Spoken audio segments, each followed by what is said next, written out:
রোগী কল্যাণ সমিতির চেয়ারম্যান আমি গত টার্ম থেকে ছিলাম। সত্যি কথা বলতে গেলে কি কি হয় সেটা আমি সত্যি জানতাম না। তো আমার যাই নলেজ এই পুরো ব্যাপারটায়, আমি সত্যি কথা বলবো কি হসপিটালে আমাদের ডাক্তার সুপার এবং এখানকার নার্সের যা যা বলেছেন, যা যা শিখিয়েছেন, আমি সেই মতো কাজ করার চেষ্টা করেছি। গত টার্মে আমি স্বাস্থ্য দপ্তরকে বলেছিলাম কি এখানে সবচেয়ে বেশি নিড ছিল কি ডায়ালিসিসের যেই ইকুইপমেন্ট ছিল, যেটা সত্যি খুব দরকার ছিল। কারণ এখানকার আমাদের ডিস্ট্রিক্টের সমস্ত রোগীরা যারা ডায়ালিসিসের দরকার পড়ে তারা হয়তো মিদনাপুর যায় না, কলকাতা যায়।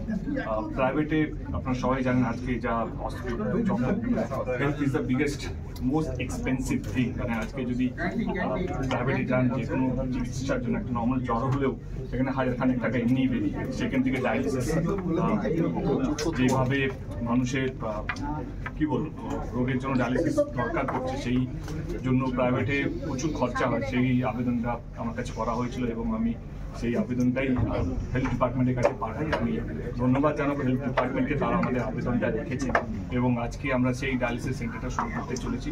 ভালো খবর এটাই, যেটা একটু আগে সুপার বললেন বা সবাই বললেন যে আশেপাশে যারা আছেন তাদেরকে এবারে কলকাতা যেতে হবে না, ঘাটালে আসতে পারেন। এবং ঘাটালে আমার বিশ্বাস এই ঘাটাল আমাদের এই আশেপাশে ডিস্ট্রিক্টের মধ্যে Ghatal super speciality hospital is the number 1 hospital. কারণ এখানকার ডাক্তার্স, এখানকার নার্সেস, এখানকার সাপোর্টিং স্টাফ যথেষ্ট ভালো এবং যথেষ্টভাবে টেক কেয়ার করে।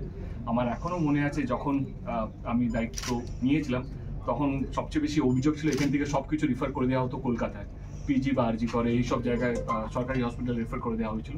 তো আমরা এখানে মিটিং করি কি এখানে খুব সিরিয়াস কেস, ক্রিটিক্যাল কেস না হলে আমরা কলকাতা রেফার করবো না। তার জন্য কি করতে হবে আমাদেরকে সেটা ভাবতে হবে। এবং আমরা খুশি কে শুধু ডায়ালিসিসের জন্য নয়, আমাদের সিটি স্ক্যানের মেশিনও চলে এসছে, সেটাও ইনস্টলেশনের কাজ চলছে। সেই বিশাল বড় মেশিন, সেটা টাইম লাগবে ইনস্টল করতে। আমাদের ডেডলাইন আছে এই মাসের শেষের মধ্যে আমরা সিটি স্ক্যান মেশিনটাও শুরু করে দেবো। এবং আর সিটি স্ক্যানের জন্য প্রাইভেট বা অন্য কোথাও কলকাতা বা অন্য বড় হসপিটালে যেতে হবে না। ঘাটাল সুপার স্পেশালিটি হসপিটালে এই মাসের শেষ থেকে সিটি স্ক্যানও শুরু হবে। এবং এসডিও সাহেব যেটা বললেন কে ব্লাড সেপারেটর, আমার আসার সময় নিগমবাবুর সাথে কথা হলো, যিনি চিফ সেক্রেটারি হেলথ ডিপার্টমেন্ট, এবং আজকে আপনাদেরকে জানাই কি তারও টেন্ডার হয়ে গেছে এবং 6 মাসের মধ্যে ঘাটাল সুপার স্পেশালিটি হসপিটালের মধ্যে ব্লাড সেপারেটরের ইউনিট শুরু হচ্ছে। তো এইটুকু বলবো কি আমরা সবাই মিলে ঘাটাল হসপিটাল, আমি একজন একজন মেম্বার, আমরা চেষ্টা করছি কি ঘাটালে আশেপাশে, শুধু ঘাটাল নয়, ঘাটাল বিধানসভা নয়, যে আমাদের ডিস্ট্রিক্টে যে কোনো রোগ, যে কোনো সমস্যা, মানুষ আপদে বিপদে ঘাটাল হসপিটালে ঢুকলে সে যেন সমস্ত চিকিৎসা যেন পায়। সে যেই রোগ নিয়ে আসুক না কেন, পরবর্তীকালে আমাদের চেষ্টা থাকবে এখন যদি কেমোথেরাপি যদি একটা কিছু করা যেতে পারে, যেইভাবে মানুষ যেন ফিরে না যেতে হয়, অল ইন ওয়ান যেন সলিউশন যেন আমরা এই ঘাটাল সুপার স্পেশালিটি হসপিটাল থেকে দিতে পারি, এটাই আমাদের চেষ্টা থাকবে। আমি ধন্যবাদ জানাবো আবার এখানকার হসপিটালের সমস্ত ডক্টরদেরকে, নার্সেসদেরকে, সাপোর্টিং স্টাফদেরকে। আমরা আমরা আমরা শুধু চেষ্টা করতে পারি, আসল কাজ, আসল ভগবান আসল হচ্ছেন ওনারা। আমার মনে হয় এই যে মেশিন ইনস্টলেশনটা হয়েছে এর পুরোটাই ক্রেডিট যায় এখানকার স্টাফ, এখানকার ডক্টরসদেরকে। কারণ ওরা যদি দাবি না রাখতো, ওরা যদি না বলতো, হয়তো এই কাজটা হয়তো আরো বেশি দিন লেগে যেত। তো আমার মনে হয় পুরো ধন্যবাদটা আমি যাই ডাক্তার, সুপার্স, এখানকার সাপোর্টিং স্টাফ। একটা কোশ্চেন আছে, এই প্রতিবন্ধী সার্টিফিকেট পাওয়া যাচ্ছে না ওই সিগনেচারের জন্য, স্যার একটু বলুন এটা একটু, আপনি একটু বলুন স্যার। আমি বলছি এই হসপিটাল রিলেটেড যেগুলো আছে আমরা এখানে হসপিটালের মধ্যে না প্রতিবন্ধী সার্টিফিকেট হসপিটাল এটা এখন চালু হয়নি। অনেকগুলো মানুষের সঙ্গে দেখা করা, তাদের কি আবদার বা তাদের কি লাগবে ঘাটালের জন্য বা তাদের জন্য এটা। এবং আজকে খুশি এটাই কি এই ডায়ালিসিস মেশিন আমি আগের টার্মে আমি বলেছিলাম স্বাস্থ্য দপ্তরকে বা স্বাস্থ্য ভবনকে, আজকে সেই ডায়ালিসিস মেশিনটা শুরু হলো। এবং সেটা শুধু নয়, সিটি স্ক্যানের মেশিনও চলে এসছে, সেটাই মাস থেকে শুরু হবে। এবং ব্লাড সেপারেটর, যেটার জন্য ঘাটাল বা দাসু বা আশেপাশে যারা রক্ত দেয়, রক্ত সেপারেট করার জন্য তমলুকে যেতে হতো, সেই মেশিনটাও টেন্ডার হয়ে গেছে। আমার মনে হয় মাস কয়েকের মধ্যে ব্লাড সেপারেটর মেশিনটাও চলে আসবে। তো এটাই বলার কে ঘাটাল সুপার স্পেশালিটি হসপিটালটাকে 1 নম্বর হসপিটাল করে তোলা আমাদের আশেপাশে ডিস্ট্রিক্টের মধ্যে, অ্যান্ড সেটাই চেষ্টা। দাদা আরজি কর নিয়ে রাজ্য উত্তাল, এখনো বিভিন্ন শাসক থেকে বিরোধী সবাই মিছিল করছে, সাধারণ মানুষও নেমেছে, কি বলবেন এই নিয়ে?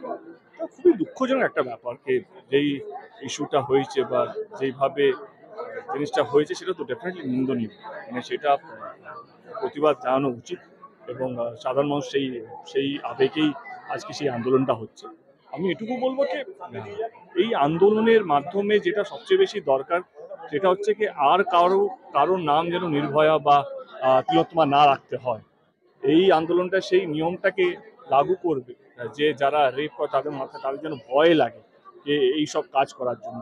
এবং আমার এক্ষুনি মনে হয় যে কেন্দ্র সরকারকে, আমি কোনো পলিটিক্যাল স্টেটমেন্ট দিতে চাইছি না, এটা কোনো পলিটিক্যাল স্টেটমেন্ট নয়, কারণ যেটা তুমি বললে সমস্ত রাজনৈতিক দল সবাইকে যেভাবে ব্লেম করছে, আমরা টুইটারে বা সোশ্যাল মিডিয়ায় দেখছি যে আসামের চিফ মিনিস্টার আমাদের চিফ মিনিস্টারকে বলছে, আমাদের চিফ মিনিস্টার অন্য চিফ মিনিস্টারকে বলছে। এটা শুধু বাংলার বা অন্য রাজ্যের ইস্যু না, এটা আমার দেশের ইস্যু। এই কন্যাশ্রী বা রূপশ্রী বা বেটি বাঁচাও বেটি পড়াও কোনো মানে নেই যদি আমরা আমাদের দেশের বেটিদেরকে না বাঁচাতে পারি। আমার মনে হয় এক্ষুনি কেন্দ্র সরকারের অল পার্টি মিটিং ডাকা উচিত, অল সিএম মিটিং ডাকা উচিত এবং এইটাকে কিভাবে আটকানো যায়, রেপিসদেরকে কিভাবে চিহ্নিত করা যায় এবং তাদেরকে কি পানিশমেন্ট দেয়া উচিত। শুধু বাংলার বা পশ্চিমবঙ্গে বিধানসভা পাস হলো সেইটা যাতে নয়, এটা আমার মনে হয় কি দেশের সংবিধানে এটা নিয়ম আসা উচিত যে অ্যান্টি রেপ বিল আসা উচিত।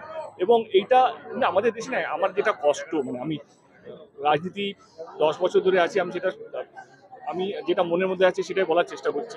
আমাদের দেশে যেইভাবে রাজনীতিগুলো হচ্ছে, মানে আমার বন্ধু যদি অন্য দলে থাকে আমি সেটাকে বন্ধু বলতে পারবো না, কারণ বলতে গেলেই হয়তো কোথা থেকে আমার দল বা অন্য দল দিকে চালু হয়ে যায়। এমনভাবে আমাদেরকে ডিভাইড করে রেখেছে একটা আরজি করে কাণ্ডটাকে, যেভাবে অন্য রাজ্যরা তারা ওয়েপন হিসেবে ভাবছে কি এইটাকে আমরা, মানে এই নবান্ন একটা হেলিকপ্টার আসবে, দিদি নবান্ন থেকে হেলিকপ্টার দিয়ে উড়ে চলে যাবে, বা এইটা তো লজ্জা শুধু বাংলার মানুষের নয়, এটা তো ভারতবর্ষের প্রত্যেকটা মানুষের লজ্জাকে আমাদের দেশে এতগুলো প্রকল্প মেয়েদের জন্য, আমাদের নারীদের জন্য, কিন্তু তা সত্ত্বেও আমরা এইগুলো বাঁচাতে পারছি না। এখনো বছরে 90,000 মানুষ আর মেয়েরা রেপ হয় এবং প্রত্যেক দিন কোনো না কোনো মেয়েকে আমরা তিলোত্তমা নাম দিই, কোনো না কোনো মেয়েকে আমরা নির্ভয়া নাম দিই। তো আমার যেটা মনে হয় আন্দোলনটা আন্দোলনের জায়গা এবং আমি সেটাকে সমর্থন করছি, শান্তিপ্রিয় আন্দোলনকে আমি সমর্থন করছি, কারণ এটা আমাদের গণতন্ত্রের একটা অধিকার যে আমাদের গণতন্ত্র, আমাদের কনস্টিটিউশন আমাদেরকে সে অ্যালাউটা দেয় যে আমরা আমাদের ভাবনাটা প্রকাশ করতে পারি শান্তিপূর্ণভাবে, সেটাকে আমি সমর্থন করছি। কিন্তু যেভাবে রাজনীতি দলরা যেইভাবে রাজনীতি করার চেষ্টা করছে, এবং আমরা অনেক জায়গায় দেখেছি যে যারা প্রোটেস্টার তারা রাজনীতি দলের নেতাগুলো বলছে আপনারা এখানে আসবেন না, সেটাকে আমি সাধুবাদ জানাই, কারণ যখনই কোনো রাজনীতি দল কোনো প্রোটেস্টের মানে একটা সত্যিকারের প্রোটেস্টের মধ্যে ঢুকেছে, তারাতে সেই রংটা লাগিয়েই বেরিয়েছে। তো অনেক জায়গায় এটা হচ্ছে কি রাজনীতির রং, মানে রাজনীতি লোকেদেরকে ঢুকতে দেওয়া হচ্ছে, সেটাকে আমি সাধুবাদ জানাই। এবং আবার আমি রিপিট করতে চাই যে এক্ষুনি কেন্দ্র সরকারের অল পার্টি মিটিং ডাকা উচিত, অল সিএম মিটিং ডাকা উচিত প্রত্যেক কটা স্টেটে, এবং এই রেপ কিভাবে আটকানো যায় এইটা বাংলা সরকারকে ফেলা বা বাংলা সরকারকে হেনস্থা করার এইটা নয়। এই সময়টা হচ্ছে কে কঠিন সময়, কারণ এত বড় আন্দোলন হচ্ছে গত 26 দিন ধরে, হয়তো সেই আন্দোলনের মধ্যে অনেকগুলো রেপ হয়ে যাচ্ছে, কারণ মানুষের ভয় নেই, কারণ আমরা পলিটিক্যালি ডিভাইডেড। এইটা কোনো একটা দলের লজ্জা নয়, এটা ভারতবর্ষের প্রত্যেকটা দলের লজ্জা, ভারতবর্ষের প্রত্যেকটা মানুষের লজ্জা, শুধু বাংলা বা আমার লজ্জা নয়, এটা ভারতবর্ষের প্রত্যেকটা মানুষের লজ্জা। আমি এই আন্দোলনটাকে এমনভাবে দেখতে চাই যেটা 100 বছর অবধি ভারতবর্ষের প্রত্যেকটা মানুষ মনে রাখবে যে এই আন্দোলনের মধ্যে অ্যান্টি রেপ বিল পাস হয়েছে, এবং এই আন্দোলনের মধ্যে আর তারপরে কোনো মেয়েকে তাকে তিলোত্তমা নাম দেওয়া হয়নি, নির্ভয়া নাম দেওয়া হয়নি। তবেই গিয়ে আন্দোলনের জয় হবে, প্রত্যেকটা মানুষ সমর্থনে যারা রাস্তায় নেমেছে তাদের জয় হবে, এটাই আমি চাই। দাদা একটা হিন্দি